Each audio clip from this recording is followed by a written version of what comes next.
Hello students, welcome to unit number 10 S block elements, and in this lecture number 5, as we know that we continue with our topic is 10.1.6 regarding to the chemical properties of alkali metals. So in this chemical properties of alkali metals, so prior three different chemical properties. First with the reactions with water, then reactions with oxygen, then reactions with hydrogen, that we already studied, right?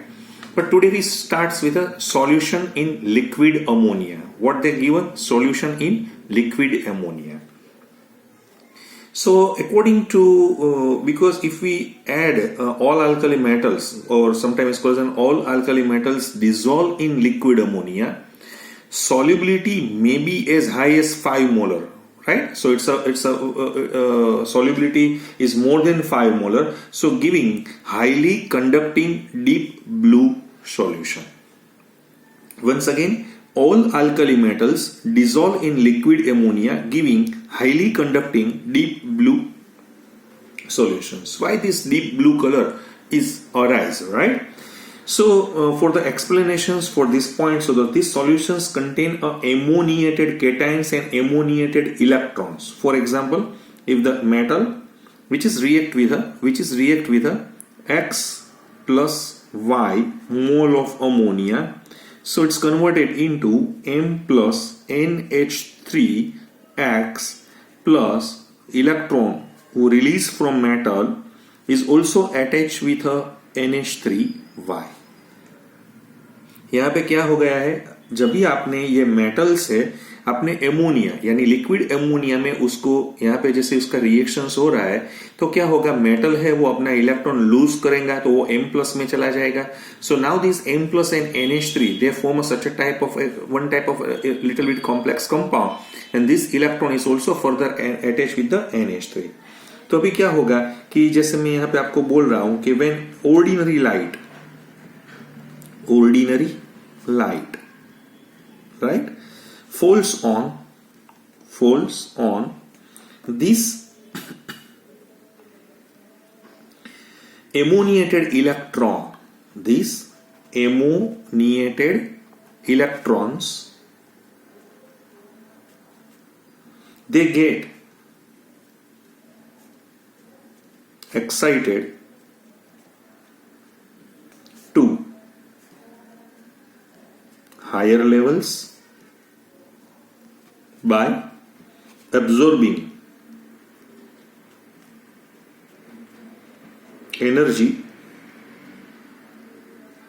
corresponding to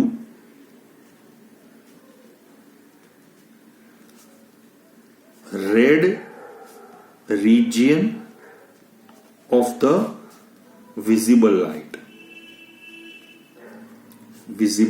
light. क्या हुआ, जैसे मैंने यहाँ पे ammonia के जो solutions इसमें ये प्रोसेस हो गया है, लेकिन जैसे हमने यहाँ पे ऑर्डिनरी लाइट इसके ऊपर डाली तो वो जो एमोनिएटेड इलेक्ट्रॉन्स थे उसने वो क्या हुआ कि वो एनर्जी उसने सनलाइट में से या कुछ ऑर्डिनरी लाइट में से लेके वो एक्साइटेड होके वो हायर लेवल्स में चले गए. तो हायर लेवल्स के लिए जाने के लिए उसको क्या करना पड़ेगा, तो कि वो जो विजिबल लाइट थी, जो हमने लाइट ऑर्डिनरी लाइट डाली थी, उसमें से जो रेड रीजन वाला जो पोर्शन था, तो उसकी जो एनर्जी थी वो उसने एब्जॉर्ब की हुई है, right. So as a result क्या होगा, as a result transmitted light अभी जो ट्रांसमिटेड होगी, जो अभी बाहर निकलेगी, right. So this transmitted light is blue, right, blue which imparts blue color to the solution. Blue color to the solution. आपको समझ में आ गया? बिल्कुल इजी है.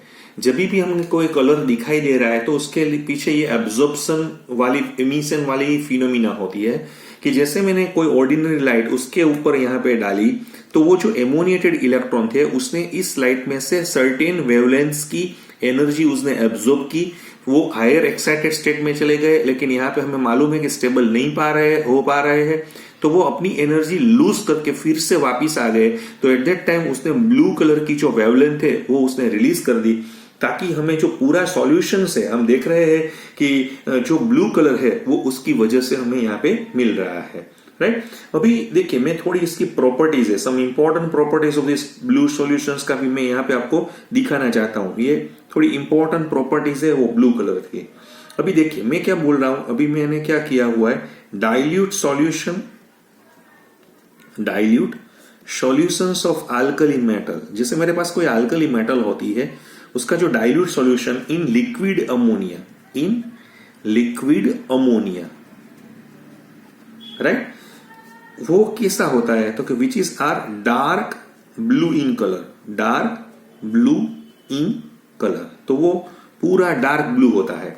बट कॉन्सेंट्रेशन जैसे मैंने इंक्रीज किया हुआ है, जैसे अभी मैं 3 मोलर से ज्यादा उसका कॉन्सेंट्रेशन में ले जा रहा हूं, तो वो जो कलर था मेरा, तो वो कहां पे आ गया है, तो colour changes to what, to copper bronze में चला जाएगा, वो colour, right. And the solutions क्यों हो गया है, क्योंकि सॉल्यूशंस है ना, तो उसने मेटालिक लस्टर बनाए हुए due to metal ion cluster, तो उसने फिर से this is due to what, तो हम इस तरह से भी दिखा सकते हैं कि सॉल्यूशन एक्वायर, मैंने आपको पहले ही बोला थोड़ा डिस्क्रिप्टिव टॉपिक है, लेकिन हमें स्टेप बाय स्टेप उसको समझना पड़ेगा। So they are metallic luster due to formation of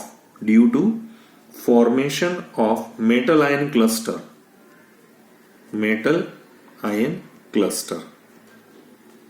right. ये मेटल आयन वो बाहर निकलने की वजह से उसका जो कलर है वो मुझे यहाँ पे कुछ इस तरह से मिला हुआ है। दूसरी एक प्रॉपर्टीज भी आपको समझनी पड़ेगी उसमें, द ब्लू कलर सॉल्यूशन जो भी मुझे यहाँ पे मिल रहा है, the blue colour solution, mind well, blue coloured solution जो मुझे यहाँ पे मिल रहा है, विच इज पैरामैग्नेटिक, वो क्या है, पैरामैग्नेटिक है। क्यों पैरामैग्नेटिक है, due to the presence of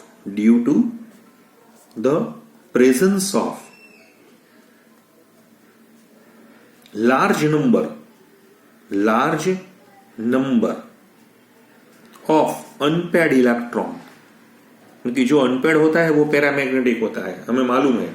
तो ये अनपेड इलेक्ट्रॉन होने की वजह से वो क्या हो रहा है, क्या हो रहा है, फिर से मैं आपको, तो वो पैरामैग्नेटिक है। लेकिन मैं आपको यहाँ पे कहानी में एक और ट्विस्ट भी दिखाना चाहता हूं। बट ब्रोंज सॉल्यूशन जो मैंने अभी आपको समझाया था, ब्रोंज सॉल्यूशंस, वो क्या हो गया है, तो they are diamagnetic,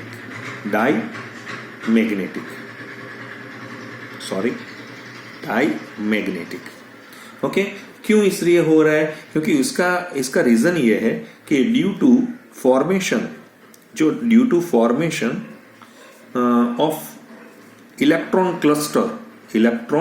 clusters in which ammoniated electrons, जो मेरे पास एमोनिएटेड इलेक्ट्रॉन्स होते हैं, ammoniated electrons with opposite spin together, with opposite spin group together. तो देखिए मैं यहाँ आपको एक इक्वेशंस दिखाना चाहता हूं। जैसे मैंने यहाँ पे आपको दिखाया है, जैसे मेरे पास NH3 था, वो Y था ना, 2 इलेक्ट्रॉन है, जैसे इसका एक क्लस्टर है, राइट। तो उसमें क्या होगा, तो कि इसमें एक की स्पिन इस तरह से हो पाएगी NH3Y की, और दूसरा जो इलेक्ट्रॉन है उसकी रिवर्स स्पिन होने की वजह से नेट रिजल्ट क्या हो गया है, तो कि वो उसकी स्पिन ऑपोजिट कैंसल हो गई है, यानी वो अभी डायमैग्नेटिक की तरफ चले गए हैं।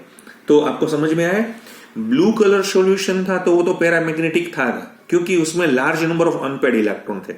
लेकिन जैसे मैंने उसको ब्रॉन्ज यानी मैंने किया कि जो अल्कली सॉल्यूशंस था उसका जैसे मैंने कॉन्सेंट्रेशन 3 मोलर से ज्यादा किया, तो क्या हुआ, तो कि उसका वजह से क्या हुआ कि सभी लोग बाजू बाजू में आने लगे, क्योंकि कॉन्सेंट्रेशन बढ़ रहा है, यानी वो पास पास आने लगे हैं। तो पास पास आने की वजह से जो ब्रॉन्ज सॉल्यूशन है वो डायमैग्नेटिक इसलिए हो रहा है क्योंकि जो एमोनिएटेड इलेक्ट्रॉन्स थे उसके जो क्लस्टर था तो उसमें ऑपोजिट स्पिन वाले एक दूसरे के साथ जुड़ के उसने डायमैग्नेटिक नेचर अपना बना लिया है।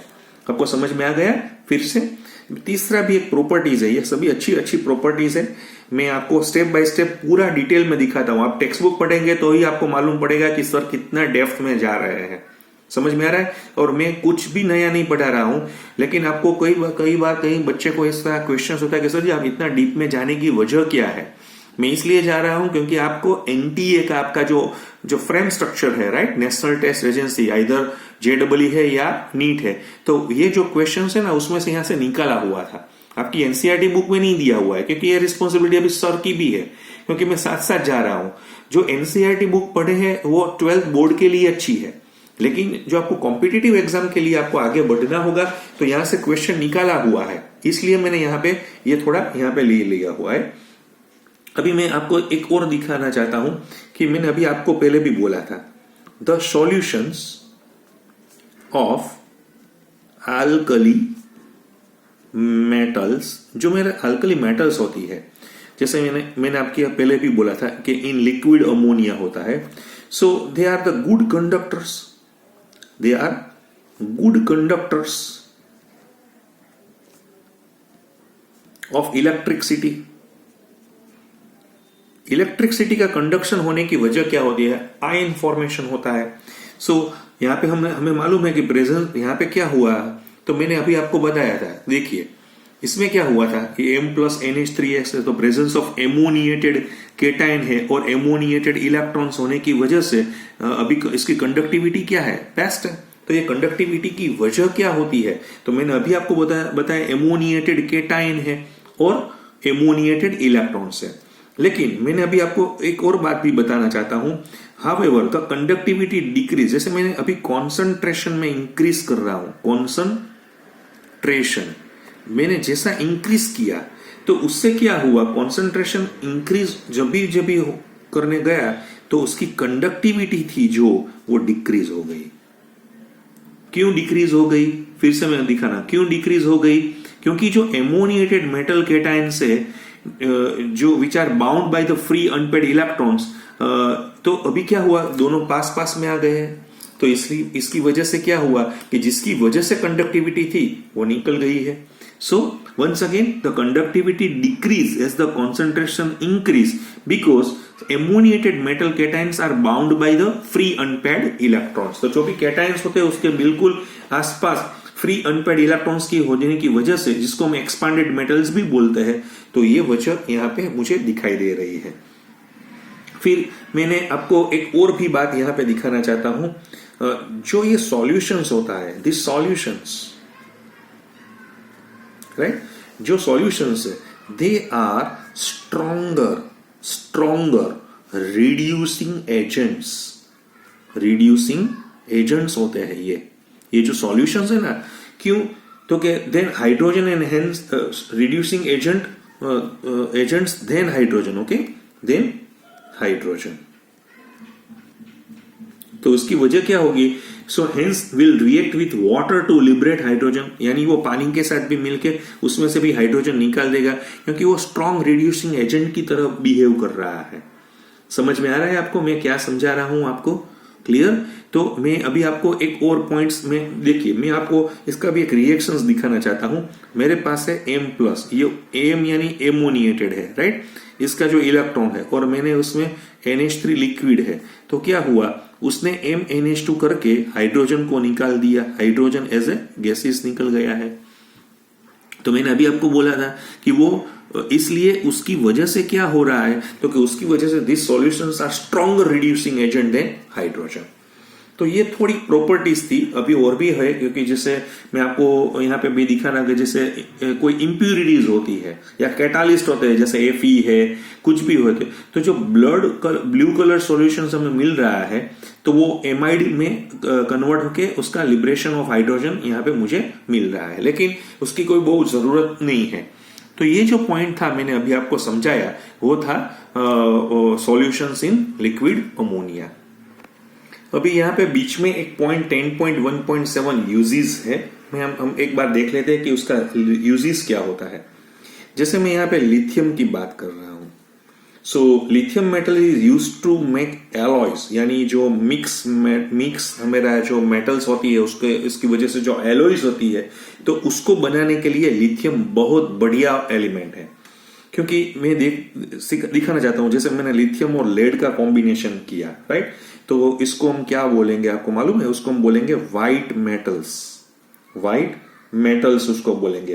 तो जैसे मोटर इंजिन्स में बेरिंग में, जैसे मैंने बेरिंग आपने देखा होगा, तो बेरिंग फॉर मोटर इंजिन्स, तो उसमें ये काम आ रहे हैं, राइट, मोटर इंजिन्स। फिर जैसे मैंने लिथियम और एल्यूमिनियम का कॉम्बिनेशन किया हुआ है, तो वो एयरक्राफ्ट होता है, एयरक्राफ्ट उसके जो पार्ट होते हैं, राइट, तो उसके पार्ट्स बनाने के लिए जैसे मैंने लिथियम और मैग्नीशियम का कॉम्बिनेशन किया हुआ है, तो लिथियम और magnesium which is used as a armour plates, जैसे आर्मर प्लेट्स हम देख रहे हैं, तो उसमें ये यूज हो रहा है। फिर वो थर्मोन्यूक्लियर रिएक्शंस, ये एलॉय का पॉइंट है, इसी वजह से मैं यहाँ पे थर्मोन्यूक्लियर रिएक्शंस जैसे होता है, थर्मोन्यूक्लियर रिएक्शंस में भी उसका जो यूजेस है वो हम कर पाते हैं। उसको इलेक्ट्रोकेमिकल सेल में भी हम इसका यूज करते रहे। इलेक्ट्रोकेमिकल सेल, आपने इन्फोलिथियम बैटरी पढ़ा होगा, क्योंकि मेरे मोबाइल में जो लिथियम बैटरी है तो वो इलेक्ट्रोकेमिकल्स जो हमारे सेल्स होते हैं, तो उसमें उसका यूज हो रहा है। फिर ये तो लिथियम की बात हुई। फिर मैंने सोडियम की बात मैं आपको समझा रहा हूं। Sodium which is used in, जैसे मैंने आपको Na और Pb की जो एलॉय होती है, needed to make PbEt4 and PbMe4, यानी वो जो Pb इथाइल 4 ग्रुप यहां से जुड़े होते हैं, इस तरह से Pb के साथ 4 मिथाइल ग्रुप जुड़े होते हैं, तो ये एलॉय बनाने के लिए भी मैं उसका यूज कर रहा हूँ। फिर से दिस ऑर्गेनोलेट कंपाउंड्स वेर अर्लियर, उसको हम क्या बोलेंगे, ये जो है ना वो एंटी नॉक एडिटिव्स थे, एंटी नॉक एडिटिव्स उसको हम बोलेंगे टू पेट्रोल। जैसे पेट्रोल होता है ना, तो उसमें गैसोलीन नंबर होता है, और जो गैसोलीन नंबर यानी इसको हम ऑक्टेन नंबर भी बोलते हैं, तो उसका ऑक्टेन नंबर कई बार क्या होता है, कम होने की वजह से कई बार सप्लीमेंट्स कंपाउंड्स उसमें डाल के उसका जो नॉकिंग है, जो उसका जो आवाज आती है उसमें से एक जैसे हम बोलते हैं ना, तो वो जो आवाज को थोड़ा कम करने के लिए ये जो कंपाउंड है उसमें डाले जाते हैं। But nowadays vehicles use as a lead free petrol. लेकिन ये क्या होता है कि जैसे वो एग्जॉस्ट गैस में से बाहर निकल के ह्यूमन बॉडी या प्लांट्स में सभी के में अंदर चले जाने की वजह से वो टॉक्सिक इफेक्ट देता था, लेकिन अभी जहां भी आप देखेंगे तो आपको नजर में आएगा कि वो किस तरह से यूज हो रहा है, लेड फ्री पेट्रोल। अभी ये यूज उसका नहीं हो रहा है। लिक्विड जो हमारे पास लिक्विड सोडियम होता है, लिक्विड सोडियम जैसे हमारे पास होता है, तो उसका यूज क्या होता है, तो कूलेंट, जैसे हम उसको कूलेंट में हम यूज कर पा रहे हैं, कूलेंट में हम coolant in fast breeder reactor होते हैं, फास्ट ब्रीडर न्यूक्लियर रिएक्टर होते हैं, न्यूक्लियर रिएक्टर्स जो होते हैं उसमें हम उसका यूज कर पा रहे हैं। समझ में आ रहा है। फिर इस तरह से पोटेशियम होता है, तो पोटेशियम का यूजेस क्या होता है, देखिए मैं पोटेशियम का जो यूजेस है वो मैं आपको दिखाना चाहता हूं। जो पोटेशियम का यूजेस है which is a vital role in biological system, जो हमारी बायोलॉजिकल सिस्टम होती है उसमें उसका जो रोल है वो बहुत इंपॉर्टेंट है, या वाइटल भी हम उसको बोल सकते हैं। जैसे दूसरा एक पोटेशियम क्लोराइड, आपने देखा होगा कि जो भी वनस्पति होती है या प्लांट होते हैं उसके लिए फर्टिलाइजर्स में 3 एलिमेंट्स का हम ज्यादा यूज करते हैं, नाइट्रोजन, फॉस्फोरस एंड पोटेशियम। इसमें से जो KCl है which is used as a fertiliser, right, तो फर्टिलाइजर के लिए भी बहुत बढ़िया है। आपने देखा होगा KOH, पोटेशियम हाइड्रोक्साइड, हम इसको पौष्टिक पोटास भी बोलते हैं, तो वो जो सॉफ्ट सॉप होते हैं उसके लिए हम इसका यूज कर रहे हैं। इट इज ऑल्सो वो जो क्या होता है कि जैसे ये KOH है वो CO2 को भी अच्छी तरह से एब्जॉर्ब कर लेते हैं. So it's excellent absorption for a carbon dioxide. Carbon dioxide होता है वो एसिडिक होता है. ये बेसिक होने की वजह से ये CO2 को एब्जॉर्ब कर लेते हैं. It's a very good absorbent, right. फिर मैं सीजियम की बात आपको यहां पे दिखाना चाहता हूं. Caesium is use in devising photo electric cell. मैंने अभी आपको पहले बोला था फोटो इलेक्ट्रिक सेल जो होते हैं उसमें एनोड या कैथोड होते हैं, उसमें सीजियम, क्योंकि इसका साइज ज्यादा होने की वजह से उसका आयोनाइजेशन एंथैल्पी कम होता है, तो फोटो इलेक्ट्रिक सेल में वो बहुत बढ़िया तरीके से हम उसको यूज कर पा रहे हैं. तो ये थोड़ा बीच में यहाँ पे उसने यहाँ पे यूजेस डाल दिया है, इसलिए मैंने भी यूजेस साथ साथ में ले लिया है.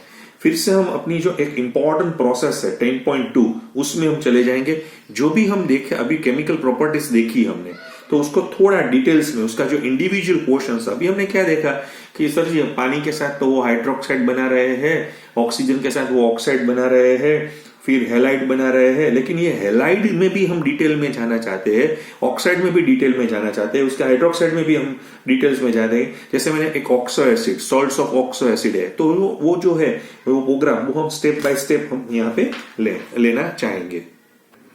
अभी जो जनरल प्रॉपर्टीज है, जैसे हमने अभी एक बार step by step general characteristics of the compound of the alkali metals, उसमें से 10.2.1 हमारा जो यहाँ पे दिया हुआ है वो है ऑक्साइड्स एंड हाइड्रोक्साइड्स. मैं पहले आपको एक बात और भी यहाँ पे दिखाना चाहता हूं कि जो भी ऑल द कॉमन कंपाउंड्स, जो भी हम अल्कली के जो भी हम कंपाउंड्स यहाँ पे देखना चाहेंगे,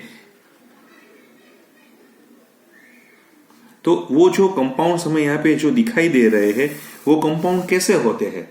तो जो भी हम कंपाउंड्स यहाँ पे देख पा रहे हैं वो सभी आयोनिक कंपाउंड्स ही होते हैं. सो आयोनिक कंपाउंड्स की वजह से हमें ये देखना पड़ेगा. फिर से मैं बोलता हूं, all the compounds of alkali metals are predominantly ionic. तो उसकी जो कैरेक्टरिस्टिक्स है वो हम एक बार फिर से यहाँ पे देख रहे हैं. तो किस तरह से हम उसका जो स्टेप बाय स्टेप प्रोग्राम है वो हम देखना चाहेंगे.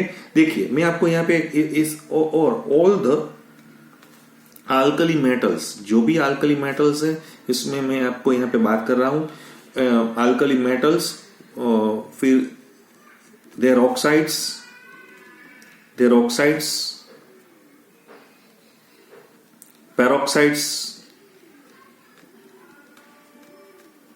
Right, and superoxides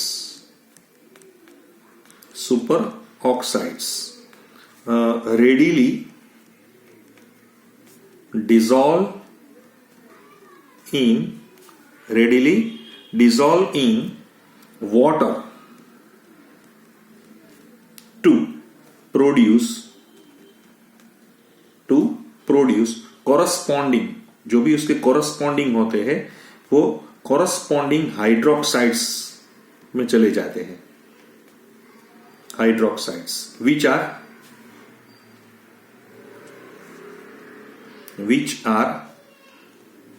strong alkalis.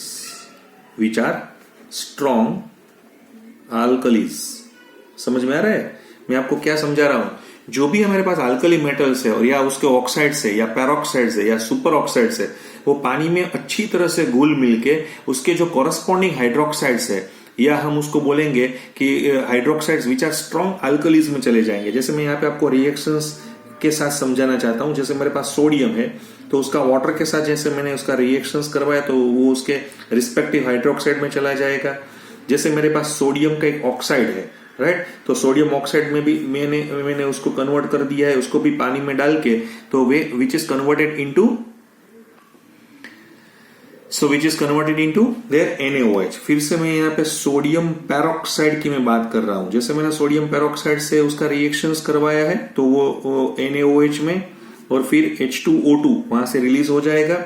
Same way जैसे मैंने KO2, क्योंकि ये पोटेशियम सुपर ऑक्साइड की बात कर रहा हूं, तो वो पानी में डाल तो which is converted into there KOH, फिर H2O2 और O2 में वो डिस्पर्स हो रहा है. समझ में आ रहा है मैं आपको क्या समझा रहा हूं.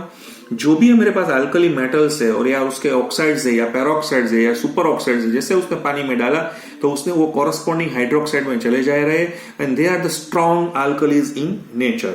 तो इसका मतलब तो ये भी हुआ इसका मतलब तो ये भी हुआ ना कि जो हमारे पास पैरोक्साइड है, यहाँ पे हम दिखा रहे हैं जैसे मेरे पास पैरोक्साइड्स है एंड सुपर ऑक्साइड्स है, यहाँ पे मैं सुपर ऑक्साइड्स की भी बात कर रहा हूं, right, which is also act as a oxidising agent. Oxidising जो एजेंट्स हमारे होते हैं तो उसमें भी ऑक्सीडाइजिंग एजेंट्स में भी चले जाते हैं। तो जो भी हमारे पास पैरोक्साइड्स है या सुपर ऑक्साइड्स है तो उसका तो मतलब ही है कि वो स्टेबल नहीं है तो वो अपना ऑक्सीजन निकाल देगा, तो वो ऑक्सीडाइजिंग एजेंट की तरह ही बात करेगा। सो दे रिएक्ट्स विद H2O फॉर्मिंग, तो वो H2O के साथ जैसे में रिएक्ट कर पा रहे हैं तो वो क्या बना रहे हैं, H2O2 एंड O2 रिस्पेक्टिवली। तो वो H2O2 और O2 यहाँ पे बना रहे हैं। अभी जो भी हमारे पास जो हाइड्रोक्साइड्स मिले, the hydroxides of the all the alkali metals, वो कैसे होते हैं, तो कि जो हाइड्रोक्साइड होते हैं वो है वाइट क्रिस्टलाइन सॉलिड्स होते हैं, वाइट क्रिस्टलाइन सॉलिड्स होते हैं। They are stronger of all bases and readily dissolves in water. तो वो पानी में अच्छी तरह से, जैसे मैंने अभी आपको बोला, they are readily dissolve in water, और वाटर में एक बार डिसॉल्व हो जाए तो वो इवोल्यूशंस ऑफ हीट भी, यानी वो एक्सोथर्मिक रिएक्शंस होने की वजह से वो हीट भी यहाँ पे जनरेट कर रहे हैं। नंबर ऑफ हाइड्रेट्स जैसे हम हेवियर अल्कली मेटल्स के होते हैं which is have been prepared from their aqueous solutions but little is known about the structure। तो ये मैं थोड़ी आपको अभी मैं उसको बेसिक कैरेक्टर, बेसिक स्ट्रेंथ की भी बात यहाँ पे मैं आपको समझाना चाहता हूँ। आपको मालूम है लिथियम हाइड्रोक्साइड से जैसे हम सोडियम हाइड्रोक्साइड की तरफ चले जा रहे हैं, इससे इस तरह से मैं यहाँ पे KOH में चला जा रहा हूँ। सेम वे मैं यहाँ से KOH में से रुबिडियम हाइड्रोक्साइड में चला जा रहा हूँ, और फिर इस तरह से मैं जैसे मैंने सीजियम हाइड्रोक्साइड में जैसे चला गया, तो हम जैसे जैसे नीचे जा रहे हैं तो बेसिक तो वो इंक्रीज हो रही है as we move down the group from lithium to caesium. So तो वो क्या बोलते हैं कि जैसे हम लिथियम हाइड्रोक्साइड होते हैं सोडियम हाइड्रोक्साइड से, तो sodium hydroxide stronger alkali than lithium hydroxide, KOH is stronger alkali than. तो इसका मतलब ये हुआ कि हम जैसे जैसे इस तरफ से आगे बढ़े जा रहे हैं तो उसकी जो बेसिक स्ट्रेंथ है, बेसिक स्ट्रेंथ जो हमें दिखाई दे रही है वो इंक्रीज हो रही है। क्यों हो रही है, फिर से हमें देखना भी पड़ेगा कि उसकी वजह क्या होती है। तो हाइड्रोक्साइड जो भी यहाँ पे होते हैं कि उसकी लो आयोनाइजेशन एंथैल्पी होती है, लो आयोनाइजेशन एंथैल्पी की वजह से ये कुछ यहाँ पे हमें दिखाई दे रहा है। जैसे हम इसको बोल रहे हैं कि जैसे मेरे पास MOH बॉन्ड होता है ना, जैसे मैं अभी आपको दिखाता हूं मेरे पास MOH बॉन्ड है, तो वो क्या होगा, तो कि M+ और OH- में बहुत अच्छी तरह से वो डिसॉल्व हो जाएगा। तो इसका जो बेसिक नेचर में यहाँ पे आपको दिखाना चाहता हूं, तो इसकी वजह ये है। So as we move down the group, तो आयोनाइजेशन एंथैल्पी जो MOH की हो, क्योंकि साइज बढ़ने की वजह से वो कम हो जा रही है, तो इसको तोड़ने के लिए मुझे बहुत एनर्जी कम जरूर पड़ेगी। तो ये उसका जो बेसिसिटी का नेचर था वो आपको पता होना चाहिए, क्योंकि यहाँ से MCQ डाली गई है कि उसका असेंडिंग या डिसेंडिंग ऑर्डर हमें दिखाइए। दूसरा मैं यहाँ पे आपको सॉल्युबिलिटी और स्टेबिलिटी की बात भी करना चाहता हूं। सॉल्युबिलिटी एंड स्टेबिलिटी भी आपको समझाना चाहता हूं। देखिए इसमें सॉल्युबिलिटी और स्टेबिलिटी में क्या होता है कि ऑल द हाइड्रोक्साइड्स, जो भी मेरे पास ऑल द हाइड्रोक्साइड्स में अभी आपको बोला था, ऑल द हाइड्रोक्साइड्स,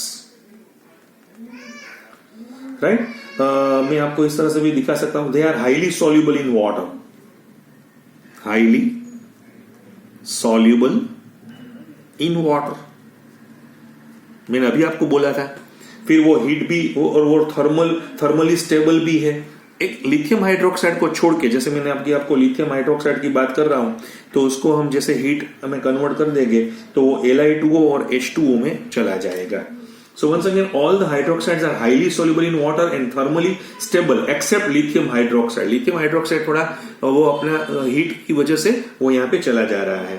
फिर मैं आपको स्टेबिलिटी की भी बात मैंने यहाँ पे आपको दिखा दी थी। अभी formation of salts with acid, जो मैंने आपको NaOH होता है तो वो हाइड्रोक्लोरिक के साथ जुड़ के वो सॉल्ट बना देते हैं, हमें सभी को मालूम है, क्योंकि they are strong alkali in nature. So alkali metals hydroxide being strongly basic, so they reacts with the hydrochloric acids or and they forming a salt. Same way मैं यहाँ पे आपको एक और दिखाना चाहता हूँ मैं आपको कि जैसे मेरे पास 2 NaOH है और H2SO4 है, क्योंकि हमें मालूम है ये डाइबेसिक होने की वजह से वो सोडियम सल्फेट में चला जाएगा और यहाँ से पानी निकाल देगा. और जो भी सॉल्ट हमें यहाँ पे मिल रहा है दे आर कलरलेस. जो भी सॉल्ट हमें मिलेंगे वो कैसे होंगे? कलरलेस होंगे और आयोनिक सॉलिड है. क्या है? आयोनिक सॉलिड मुझे यहाँ पे मिल रहे हैं. Clear? So and they are soluble in water too. तो आज के लिए हम इतना ही रखेंगे. नेक्स्ट में हम थोड़ी हैलाइड्स की बात भी इसके साथ करेंगे. Thank you very much.